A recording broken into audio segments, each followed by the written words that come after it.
संपूर्ण महाराष्ट्रातून मुलीचं कौतुक, दरोडेखोरांची एकट्या मुलीने जुरवली. कॉलेजमधील मुलीने चालवलं डोकं, पण नेमकं असं काय घडलं होतं की दोन सराईत चोर एका साध्या दिसणाऱ्या कॉलेज मुलीसमोर पूर्णपणे हतबल झाले.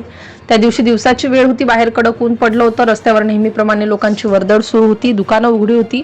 एका छोट्या मोबाईल आणि इलेक्ट्रॉनिक वस्तूंच्या दुकानात ग्राहकांची ये-जा सुरू होती. दुकानात काही लोक वस्तू पाहत होते. त्याचवेळी कॉलेजमध्ये शिकणारी मुलगी खरेदीसाठी दुकानात आली. सगळं अगदी सामान्य सुरू होतं, पण काही वेळा दुकानात आलेल्या दोन तरुणांच्या हालचालींमुळे वातावरण हळूहळू बदलायला लागलं. सुरुवातीला कोणालाही त्यांच्यावर संशय आला नाही. ते दुकानात ठेवलेल्या वस्तू पाहत होते. एक जण मोबाईलच्या सेक्शन जवळ उभा राहिला, तर दुसरा दुकानाच्या आत आणि बाहेर नजर फिरवत होता. त्यांच्या हालचाली सामान्य ग्राहकांसारख्या वाटत नव्हत्या, पण ते वारंवार कॅश काउंटर आणि महागड्या वस्तू ठेवलेल्या जागेकडे पाहत होते. दुकानात खरेदीसाठी आलेल्या त्या कॉलेज मुलीचं मात्र त्यांच्या वागण्याकडे बारकाईने लक्ष गेलं होतं. काही मिनिटांनी ते दोघांचं वागणं बदलायला सुरुवात झाली. ते सतत आजूबाजूला पाहत होते. दुकानात किती लोक आहेत, बाहेर कोण उभा आहे ते शांतपणे पाहत होते. तेव्हा त्या मुलीच्या लक्षात आलं की सामान्य ग्राहक नाहीत, परिस्थिती काहीतरी वेगळी आहे. पण ती घाबरली नाही. उलट तिने शांतपणे त्यांच्या प्रत्येक हालचालींकडे लक्ष ठेवायला सुरुवात केली. अचानक त्यातील एकाने दुकानातील कर्मचाऱ्याला बोलण्यात गुंतवायला सुरुवात केली. दुसरा हळूहळू काउंटरच्या दिशेने सरकत होता. वातावरणात तणाव वाढायला लागला. त्या मुलीला आता पूर्ण खात्री पटली की हे दोघे काहीतरी गडबड करणार आहेत. पण त्या क्षणी आरडाओरडा केला असता तर परिस्थिती आणखी बिघडली असती. त्यामुळे तिने स्वतःचं डोकं शांत ठेवलं. दुकानात सीसीटीव्ही सुरू होता, बाहेर लोकांची ये-जा सुरू होती, पण दुकानाच्या आत काही सेकंदातच परिस्थिती बदलत होती. त्या दोघांची नजर सतत काउंटरमधल्या वस्तूंवर होती. ते काहीतरी संधी शोधत होते आणि त्याच क्षणी त्या मुलीने एक गोष्ट लक्षात घेतली.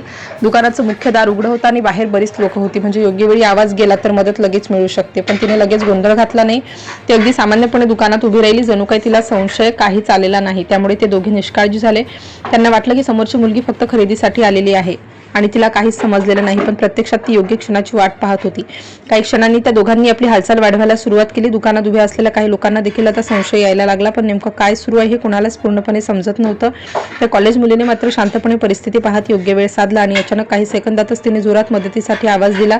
बाहेरचे लोक क्षणात दुकानाकडे धावले. दुकानात गर्दी जमा होऊ लागली. बाहेरचे लोक जमा होत असल्याचं पाहून त्या दोघांची घाबरगुंडी उडाली. काही क्षणांपूर्वी शांतपणे प्लॅन करणारे ते दोघे आता पूर्णपणे गोंधळले. परिस्थिती हाताबाहेर जात असल्याचं पाहून त्यांनी तिथून पळून जाण्याचा प्रयत्न केला, पण तोपर्यंत बाहेरचे लोक सतर्क झाले होते. दुकानाबाहेर गोंधळ वाढला. काही जणांनी तातडीने पोलिसांना फोन केला. परिसरातील लोक दुकानाजवळ जमा झाले आणि काही क्षणातच संपूर्ण प्रकार सगळ्यांच्या लक्षात आला.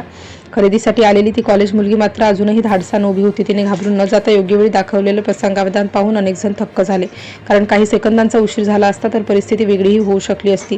काही वेळात पोलीस घटनास्थळी पोहोचले. सीसीटीव्ही फुटेज तपासलं गेलं. दुकानातील लोकांनी त्या आसपासच्या नागरिकांनी पूर्ण प्रकार सांगितला.